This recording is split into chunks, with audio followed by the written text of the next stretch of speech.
Good evening to you all, or good afternoon, depending on where you're all dialing in from. My name's Sam Champong. I'm the regional director for SIPS Middle East. So welcome to today's Supply Chain Talk, where we get to address some of the pressing topics surrounding global supply chains. Today, we're going to focus on freight, and in particular air freight, given the recent spotlight on this area. And I've got a couple of fantastic and very knowledgeable guests with me to share their views. We'd also like to hear your views. So if you'd like to chat or ask a question, please use the chat and or Q&A buttons below or to your side, rather. And without further ado, let's press on, and I'll introduce our first panelist. Homero Escandon is Vice President OPEX and Supply Chain at Biotix, and they're a manufacturer of laboratory consumables and liquid handling solutions. He has over 24 years experience in operations and supply chain roles, and also 11 years active duty in the US Marines, of all people. He holds several certifications, including CSCP Fellow, CLTD Fellow, and is a Lean Six Sigma Master Black Belt. Homero, welcome to the panel.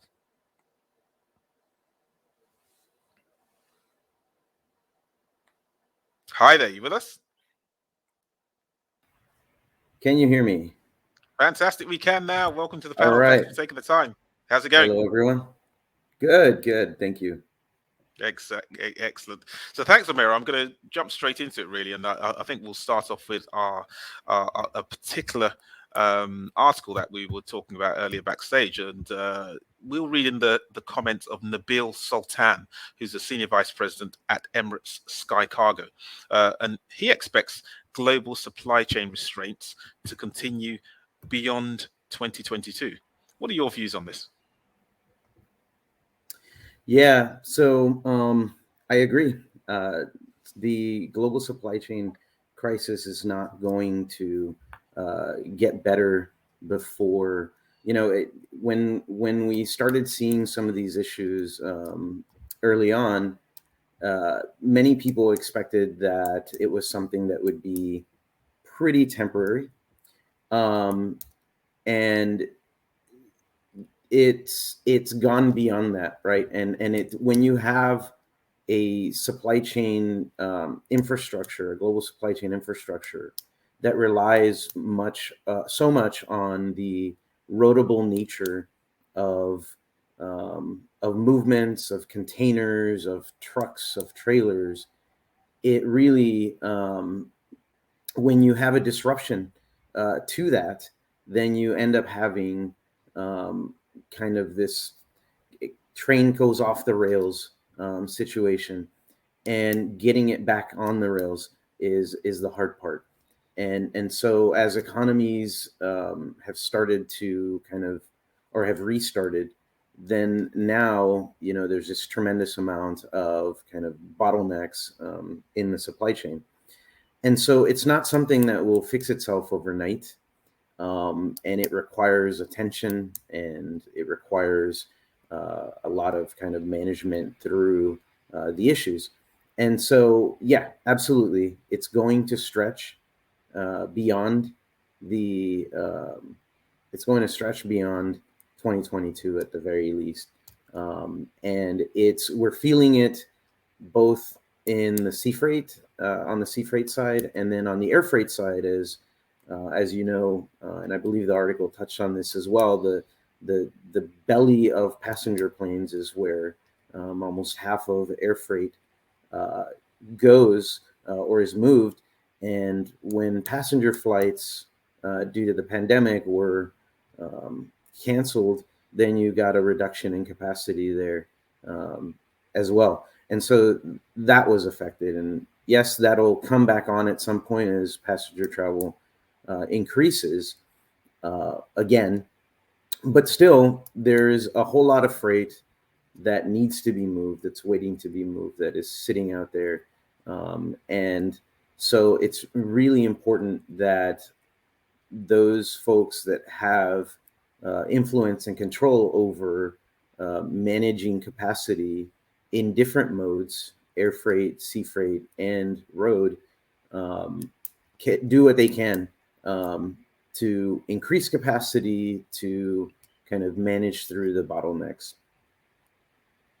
Awesome. No, I think you covered most areas, and it is a bit of a perfect storm, an overused phrase, of course. And how's it impacting you in particular? What's happening over at Biotics in terms of the current supply chain bottlenecks or issues, Sure. air, sea, or otherwise?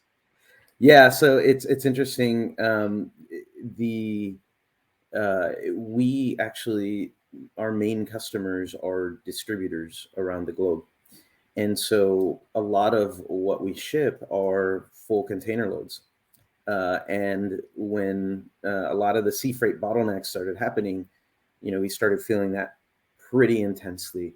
And I'll give you an example. We have one customer that we sell to that we have, I think now it's 13 containers backed up in our distribution center in San Diego that we have not been able to move.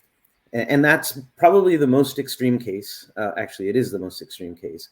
But it really gives some insight into the challenges that we have there. And the funny thing is, we're working with a few freight forwarders to try and get these containers moved, both on the customer side and on our side. And so those are the challenges we're seeing, especially for a business like ours, where we're really shipping a lot in bulk. And so there have been some decisions made for the most critical items to use air freight.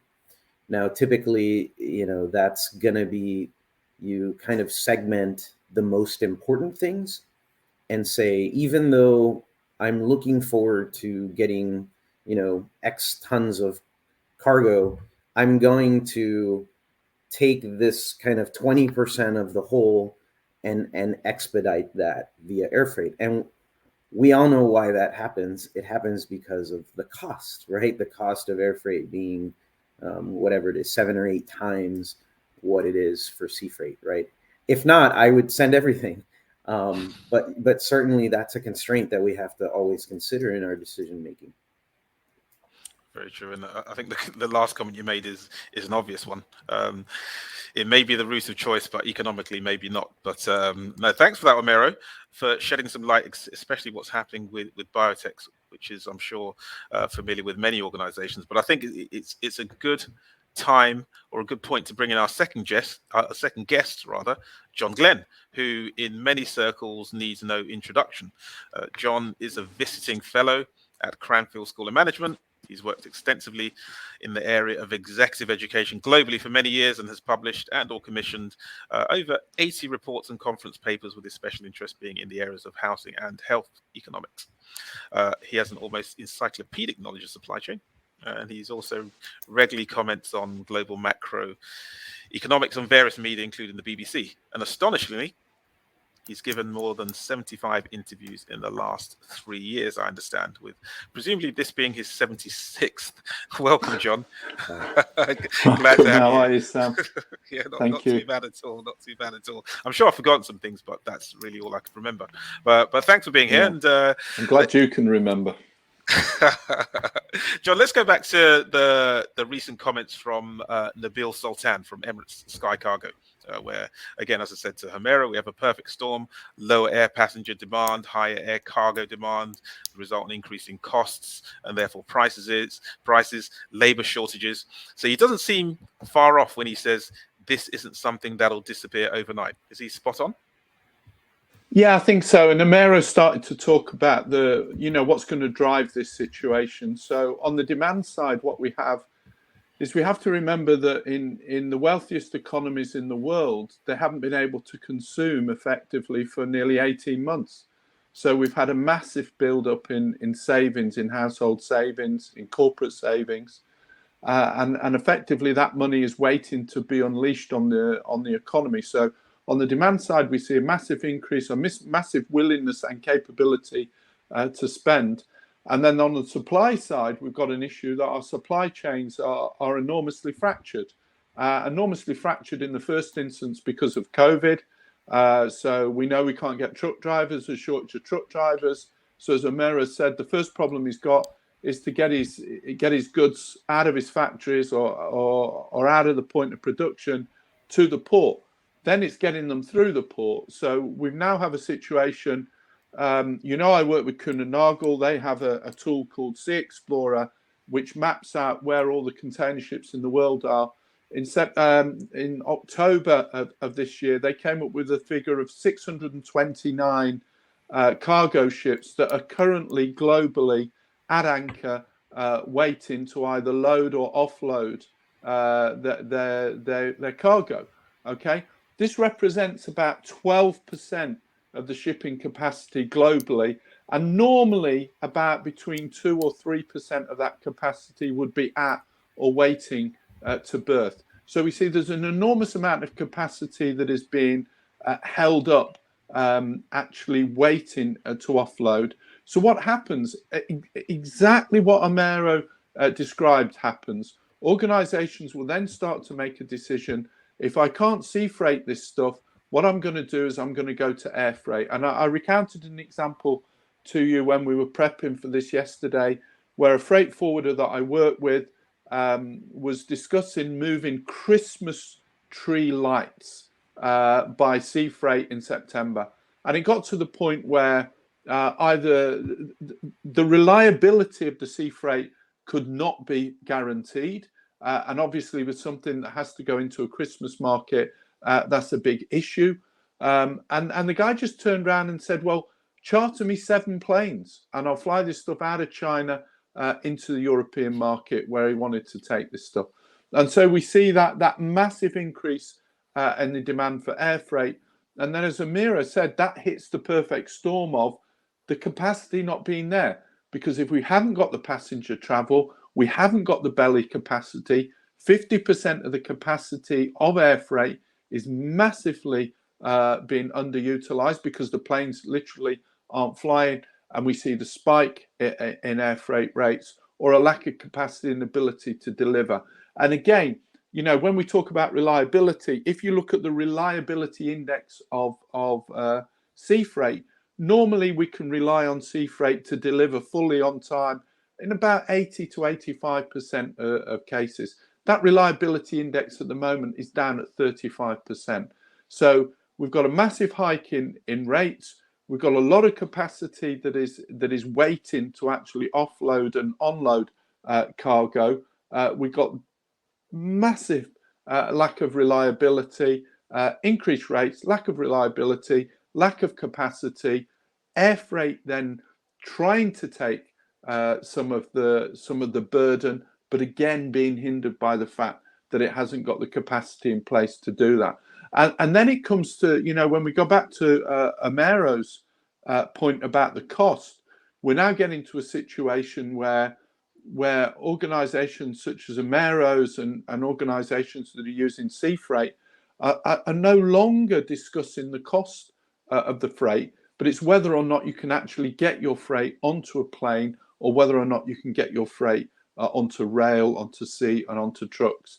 And ultimately, what we're therefore going to see now, as an economist speaking, and we're starting to see signs of it in our major economies, is that will seep through into prices as there are either, I don't want to use the word shortages, because there is not a shortage of supply, okay? There is plenty of supply.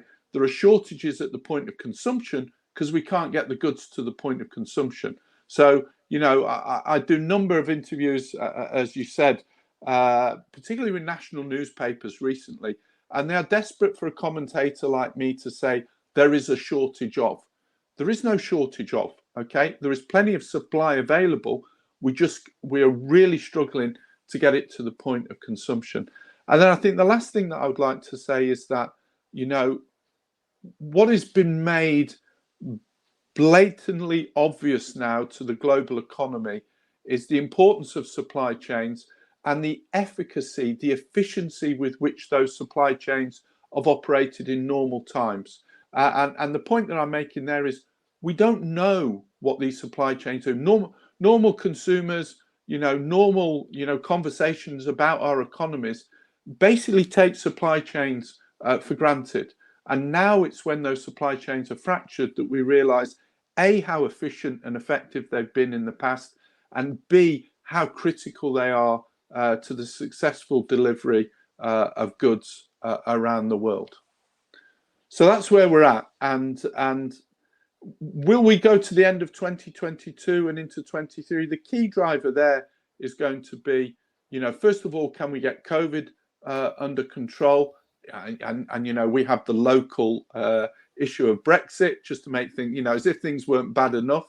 We're going through Brexit into it just to make life just a little bit more difficult. Apologies for those of you who've listened to me in the past. Amero, in the United Kingdom, they refer to people like me as a Ramona. We're always moaning about the fact that we didn't remain in the European Union. Okay, but we've got that added complexity. So we've got to get COVID sorted out. And then Amero makes the real big point. Sorting it out is one problem. Actually, then sorting the mess out that exists in terms of, clearing the ports, getting trucking back, making sure that distribution centres are actually working efficiently. And one of the problems that we got is that many of our distribution centres now are actually full, they're absolutely 100% capacity because we can't move the goods through them.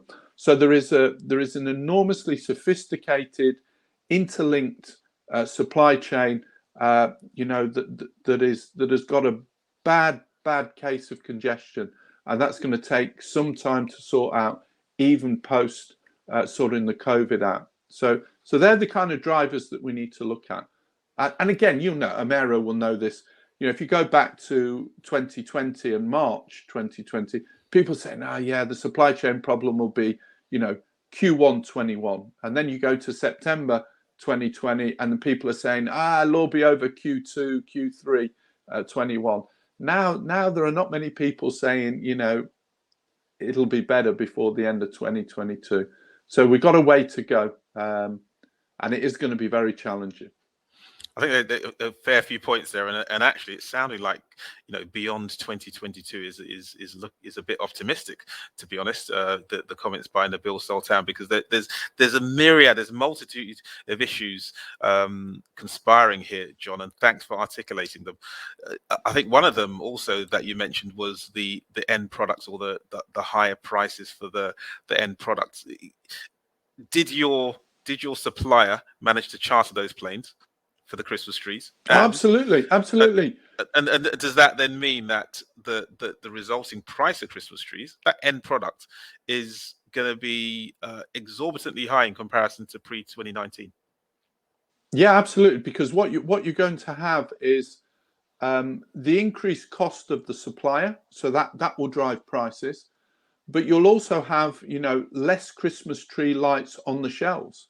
Okay. And therefore, there'll be a supply factor that's increasing cost, and then there'll be sort of people, desperately trying to buy their Christmas lights. So the demand side will inflate the price as well. So there's a dual effect there that's driving inflation. Okay, so go out and get your Christmas lights early, I think, is the message if you're in the United Kingdom or Europe. You've heard it here first. Amero, that's a number of issues brought up there, Amero, which I'm sure you're familiar with. And one thing I'll say is this resulting price hike to the consumer, or at the end of the chain, how sustainable is this situation, do you think, Amero, from what you can see? Yeah, so I think firstly, the price hike, it's happening everywhere. It's happening with everything. And the interesting thing is with in my own experience, it when we see supply issues and price hikes from one specific commodity or one specific element of our supply chain, we go and we try to address it and see what there is that we can do about it. And then immediately kind of getting that under control, it goes to something else. And so it's kind of this whack-a-mole thing where we have one issue here, we address it, and then another issue occurs. But at the end of the day, what's happening is every single one of those supply elements in our supply chain, the prices are going up. And so the only and best thing we can do is to transfer those prices to our customer. And then, as John said, that's going to end up on the consumer side. And so I suspect that's what most or all firms out there are doing.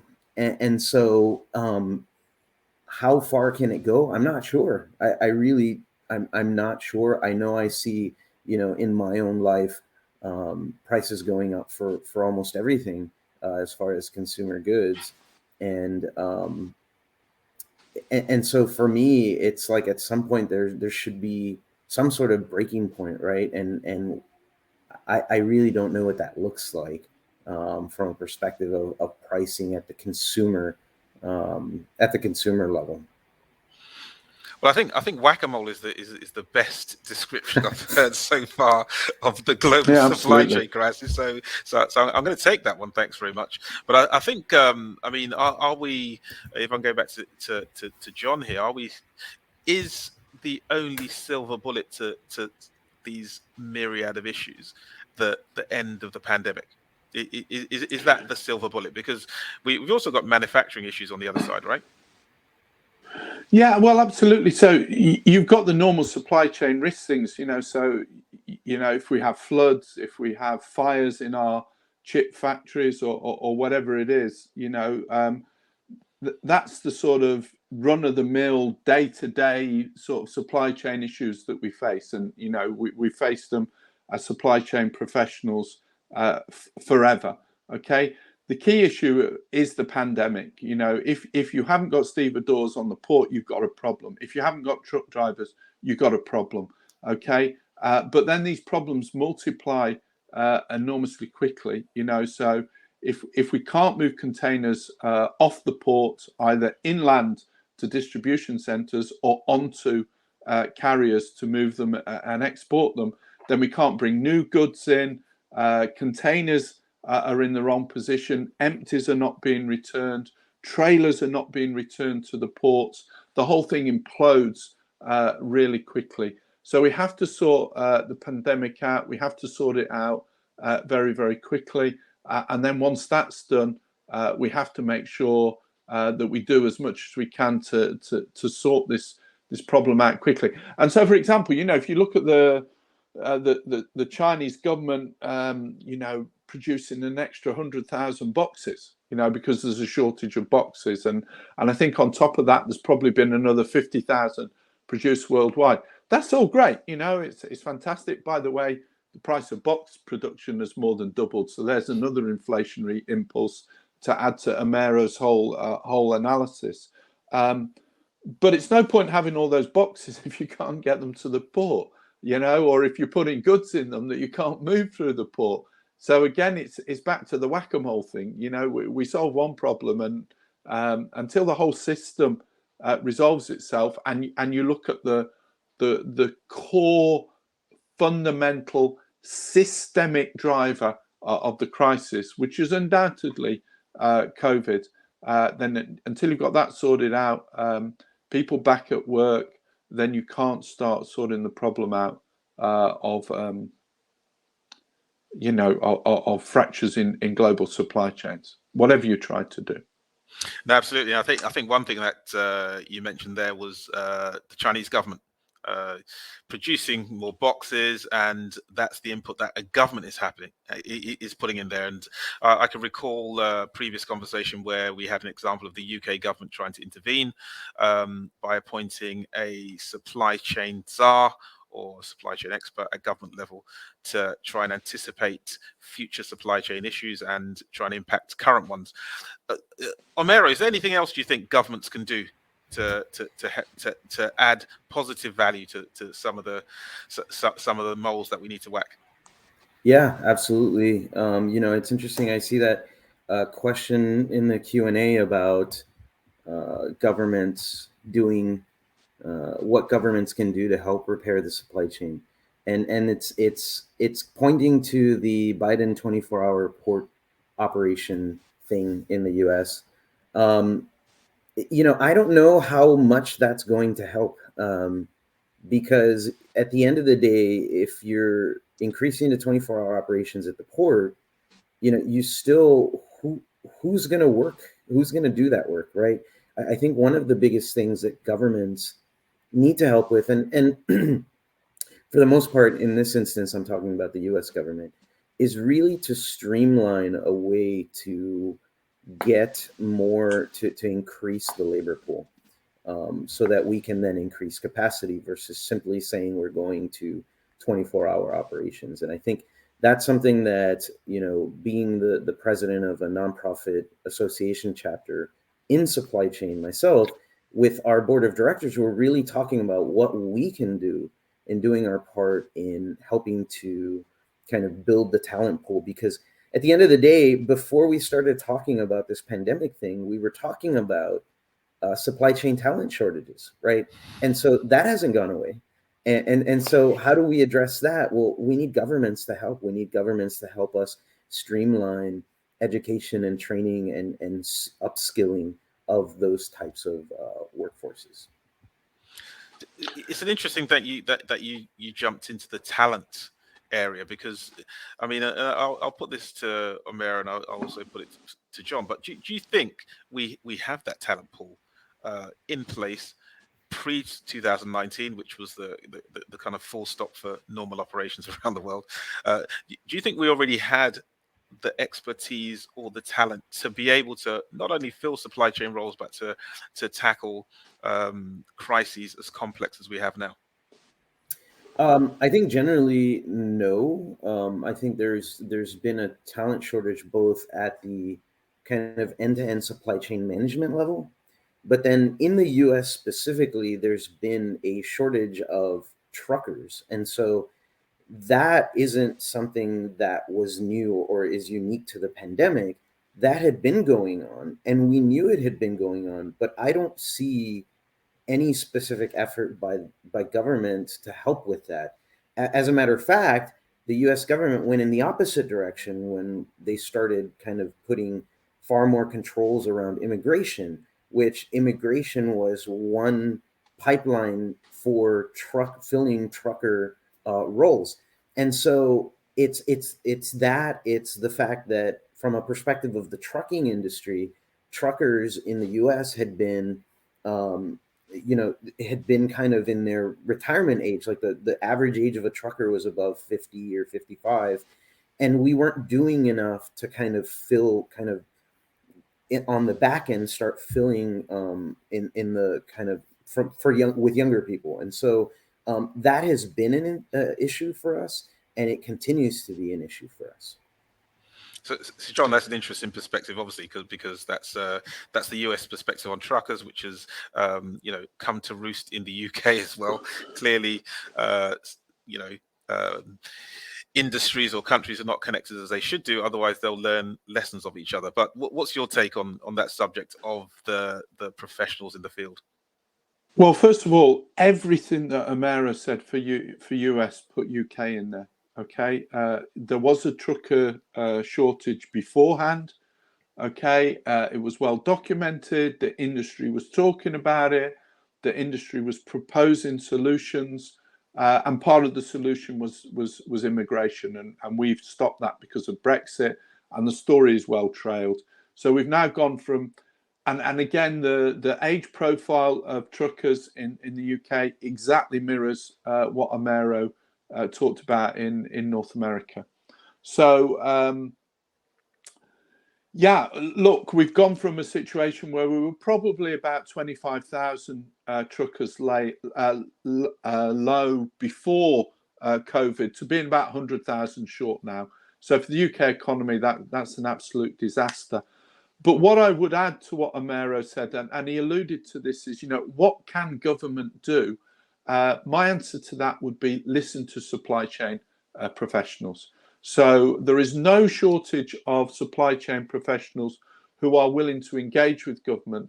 And I don't know what that's like in the US, Amaro, but if you want to engage with government in the UK, you better be prepared to be in for the long haul. you better be prepared, frankly, to be treated pretty disrespectfully, and you better be prepared not to be listened to. Okay, but those who stick at it eventually do have some impact. So it's a long haul to work with government. My own perspective on this, and now I'm talking from the sort of freight forwarding community and logistics community that I know, is that government gets excellent advice. Government gets excellent advice from supply chain professionals. Unfortunately, it doesn't listen to it in enough volume and with enough speed. Okay, and that's the thing that they can do. And then what we end up with, and I'm not going to comment on what's happening in North America, but what we end up with is politicians shooting from the hip and putting in place policies which frankly very often reflect the last person that they spoke to, and in this case, who may not be a supply chain professional. And we get policies which, by the way, I think are entirely well-meaning, okay, but do not have the impact that they should have because they've not listened to the right people who frankly have been trying to talk to them for the last 5, 10, 15 years. So they need to listen to supply chain professionals. They need to develop the policies on the basis of what they're told. And this is a long haul game, literally, as Amero suggested. We're now in the middle of a pandemic where there are some big glaring issues that have to be addressed. Can the government do anything that's going to resolve that in the short term? Probably not. In fact, absolutely not. Does that mean that they shouldn't start putting in places which in the longer term are going to start to resolve some of these fundamental issues? Absolutely.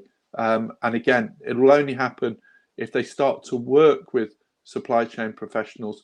And my experience in the United Kingdom and Europe is that those supply chain professionals are willing to engage with government and have given them excellent advice. It's just not been taken. That's great, John. I'm going to skip to a very good question that's come from Peter Tatton in the audience, and that is alluding to what you just said, taking into account that governments are not listening to supply chain professionals. If they do come to supply chain professionals and ask the question, what are the next unforeseen supply chain issues that governments are not prepared for? What in your view would they be? Well, first of all, the question is somewhat contradictory, because if they're unforeseen, then it's very difficult to plan for them. But I think I understand the sort of tenet of the question. I won't use the word black swan. Yeah. Well, there we go. So if you go, it's quite interesting. McKinsey produced a report recently where they talked about, what are the key challenges that the global economy faces in terms of risk. And obviously, pandemic is one, and it has an enormous impact if it occurs. The two other things that we need to look at are that they're really sort of focusing upon a cyber. If there were cyber attacks, how would our global supply chains stand up? And I have to say, I'd be very worried about a significant cyber attack that brought down our digital capability. Many of our global supply chains now are massively digitally enabled, and that would be a big challenge. And then the other issue that we have to look at that is going to be front and center of the way in which we do business and will present supply chain challenges is obviously the issue of the environment and changing environmental conditions in significant parts of the global economy, and what that means for where our supply chains are configured and how we move goods around the world.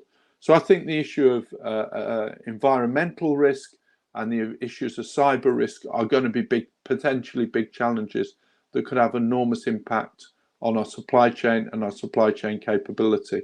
Now, I know many organizations routinely employ organizations to attack their digital capabilities to see if there are any gaps in their capability to defend themselves. I think we're going to have to do that increasingly. in more sophisticated ways, and are going to have to think about, what would happen if a significant amount of our digital capability was compromised. And I'll come back to the digital element, actually, John. It's good that you brought it up at this stage. And I'll throw the question over to Omero, especially, and go back to Peter's question as well, because he's homed in and said, what would you say are your current top 3 things that companies and governments should do now to assure supply chain resiliency in the current environment? Top 3. Yeah, so I would say from a resiliency perspective, it's important to make sure that you have. There was a point in time where a lot of companies were the supply chain strategy was to build an alliance with a strong partner for specific elements, let's say components of their system or whatever it might be. And they focused a lot of attention on that. And a lot of companies got bit by that because they didn't have backup suppliers and things like that.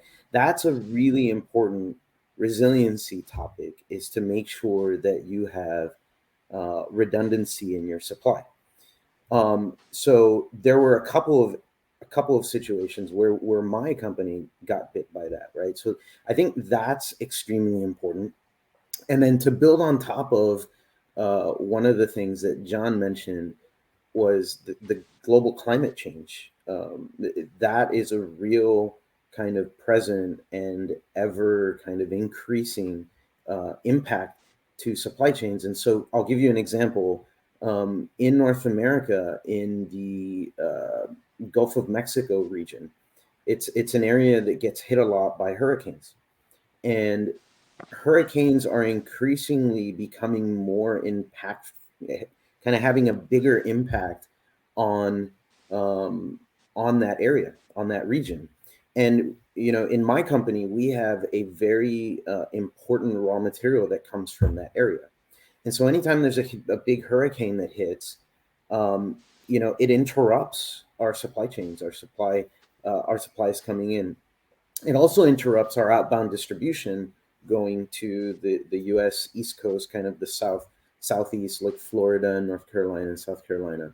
And so it's something that we constantly pay attention to. And as a matter of fact, anytime we know that there is a tropical storm or a hurricane coming around that area, we pay really close attention and we get in contact with the suppliers and really try to understand what we can do. But what we've also done on top of that is we've had to look at carrying kind of a safety stock or a safety supply for those specific items, because it's more important, even though that there's additional costs with it, right? There's inventory carrying costs and such. It's more important that our supply does not get disrupted, because on the tail end, on the outbound finished goods to our customer, we would be impacted far more heavily if that happened. And so that's a really important thing for us to look at as well. But I think, to John's point, there are areas of the globe that their global climate change is really affecting them. And so the third thing is to really take a look at your supply chain design, your network design, and always make sure it's not a set it and forget it activity. When you think about supply chain design, you have to come back to it and you have to reassess, conduct further analysis. I would say probably at least every 2 years, understand what your network looks like and take a look at where your biggest risks are and what you can do about it from a design perspective and also from a tactical kind of resilience perspective. That's great, Hamir. I think it's a good point you alluded to, and that's the generic supply chain design that some organizations follow, which is not going to work, because that design of your supply chain needs to be unique to your situation, your organization, not even necessarily your industry. So Great. Thanks for those 3 points. And I'm going to go to the Q&A because we're getting some very good questions in, and I want to make sure I get them whether they're following the flow of our topics or not. Now, we keep coming back to the Christmas tree guy, who seems to be quite interesting. Everyone's concerned about their Christmas trees. So we need to address that because we're not that far away from Christmas, to be fair. So, and this question, I think, throwing out to you, John, I think it just needs some explanation around what the question that's being asked is: if the Christmas tree guy actually did manage to charter the aircraft, does that indicate that there's no shortage of air capacity? So can you just explain what we're talking about here, because it's really aligned to the fact that passengers are not flying. So perhaps you want to give some explanation to that.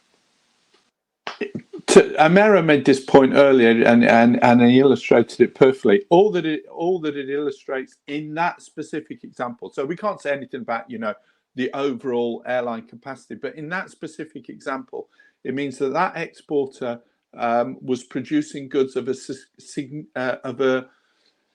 sufficiently high enough value, that the additional cost of air freight, and we're now talking about seven planes that this guy chartered, could be recovered when he increases the price of those Christmas tree lights to the final consumer. So that's the calculation that has to be made. Okay. Now, obviously, that then puts extra strain on air flight, on air logistics capacity. Okay. It puts extra strain on that capacity at a time when we know that passenger flights aren't traveling. And so therefore, the rates will go up. People will be excluded from the market. So to give an example who would be excluded, a close friend of mine is an interior designer. And we were talking about, some interviews that I've been doing. And she said, John, I cannot get foam to go inside the cushions and the stuff that I'm designing for my clients. There's a shortage of foam. Well, of course there's a shortage of foam, because you can't get it from where it's being produced and be put on an airplane to bring it into the United Kingdom, because foam is high bulk, low value. Okay, it's just going to be priced out of that market. So we're going to get people priced out of the market. They're not going to be able to move their goods, or they're going to have to pay premium prices to get them moved. And the real issue here, where we're getting the lack of supply, not a shortage, we're getting a lack of supply to the final point of delivery, are the people who cannot afford to go on air freight and have to queue up for sea freight that's not available or it's not working effectively. Okay, and that's what drives the shortages in our shops. But it's not a shortage; it's just a lack of supply to the final point of consumption. So kind of moving on from that, and John, and actually on the subject of this particular show, what actually is the future role of air freight in global supply chains? I mean, is air freight going to play an increasingly important role in keeping global supply chains running smoothly post-pandemic? It will happen at some point. What's going to be the future role of air freight in the equation? Well, in the short term, what will happen is the role of air freight will be to keep supply chains going. I don't like the use of the word smoothly, Sam, but as effectively as they possibly can. They'll make a contribution. And interestingly, we've talked for the last 18 months or 2 years about, airlines making big losses, okay? If the airlines benefit in the way that the shipping lines have benefited from these inflated rates, then we could see significant increase in airline profitability due to the increase in cargo rates for freight. Okay, so that at least there's a benefit there for airlines. What we will then see is returning to a normal, be that in 22, 23, whenever. Okay. And air freight rates going back to something approaching normality. But they're going, as the sort of title of this session suggested, those air freight rates are going to be pretty high for a pretty extended period of time. And Amero, increased use of air freight across where where you are? Is that the future post-pandemic? Bearing in mind, hopefully, prices of air freight are going to go down once passengers start jumping onto the jets as well. Yeah, I mean, I think it'll go up somewhat, and I think it'll sustain at a higher level in the long term. But like I said earlier, it's not going to be the end all be all, right? Sea freight, there's no way you're going to have kind of this massive exodus from sea freight and then a movement to air freight. It's just not going to happen based on the infrastructure, the economies, all of that, right? So I think that it will be a consideration more often than not in the future. And you might see an uptick in the capacity percentages or the mix of air freight versus other modes, other options. But I think there's another thing that I thought was quite interesting that I read recently, was that there are some of the kind of key players, the big e-commerce kind of giants that are starting to invest in their own fleets. And so I'm very interested to kind of see how that plays out, and seeing how, because obviously we know from a perspective of like the trucking industry, or not the trucking industry, but just trucking in general, that a lot of companies have chosen to insource transportation and fleet management in some aspects of their supply chain. It's interesting for me to see how it's going to play out from an air freight perspective.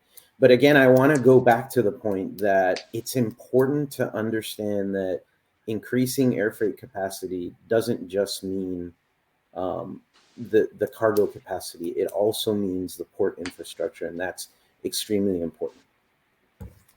I think that's a very good point, actually, and the infrastructure around this cannot be overlooked. I'm looking at speaking about overlooking. I was overlooking the time a little bit there, and I think we're going to head to the just the final piece we can throw in here, and I'll go to a question from John Richards, which is stating the obvious: are businesses making good use of digitalization, innovation technologies, or should they be doing more to make use of automation in the freight business? John. Yeah, I'm not sure where he's driving at here. I mean, are freight forwards digitalizing their business? Absolutely, they're trying to digitalize their business, particularly for their what you might call their core commoditized box moving activities. They will absolutely be able to do that. An interesting development there might be, some of the carriers. So, for example, Maersk are looking at going direct to customer and cutting the freight forwarders out. Now, I would say that's an interesting play. It's an interesting play, maybe if you digitize that offering. But as somebody who works with the freight forwarder, their argument is that model's really good until something goes wrong. And then maybe you need a supply chain professional to help you. So I think, I think we're going to see increased digitalization in terms of moving freight. I think it's going to be good for the core offering, but where we've got sort of sophisticated supply chain management, I think there's a limitation on the contribution that digitalization can make. I still think there'll be a role for human intervention there. Amero, I don't know what you think. Amero, what are you seeing in that space of technology and innovation? Speaking of technology, I think we dropped Amero off on that point. Hopefully he's going to pop back. Here he is. He's come back. He's back. Hi, Amero. Just going back to you. Hope you can hear. Just do you want to give us your perspective on the role of technology digitalization in the freight space, and what have you witnessed?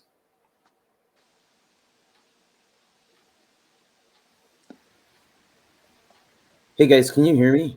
Yes, I can hear you. Can indeed. Yep. Yeah, so my connection went unstable for a bit there. Did you hear the question? Do you want me to repeat it? Okay, so the question was, I just wanted your perspective on digitalization, technology, innovation in the freight space. What are you seeing, and do you see that adding value? Yeah, I'm not too familiar with digitalization in the freight space. I know there's a lot going on out there in regard to that, and I actually kind of read on one of the articles about some of the things that the World Trade Organization is doing to assist with that. What I will say is when I go to export a shipment or to export any goods, the amount of administrative burden involved is just tremendous. And so I think there needs to be a focus on digitalization and streamlining how that all works. And so the other thing we know is that when we export or import anything, there's so many handoffs, there's so many players, and streamlining that entire process is extremely important. I haven't seen a solution for it, but there needs to be a solution for it. I think that's a great summary there. There does need to be a solution. There needs to be some sort of solution that streamlines some of the issues that we've got, particularly. Thank you, guys. I'm looking at the time, and I know we've reached the end of this session. We certainly whacked a few moles this evening, and hopefully we've put some icing on the cake of some answers of some of these supply chain issues. Thanks for all the questions from the audience. Unfortunately, we didn't get to go through all of them because there's been so many this week. But thanks for your participation. Thank you to John Glenn. Thank you to Omero Escandon, and thank you to you, the audience. It's been a great show. Look forward to seeing you all at the next Supply Chain Talk. Thank you, and good evening. Thank you. Bye. Thank you, guys.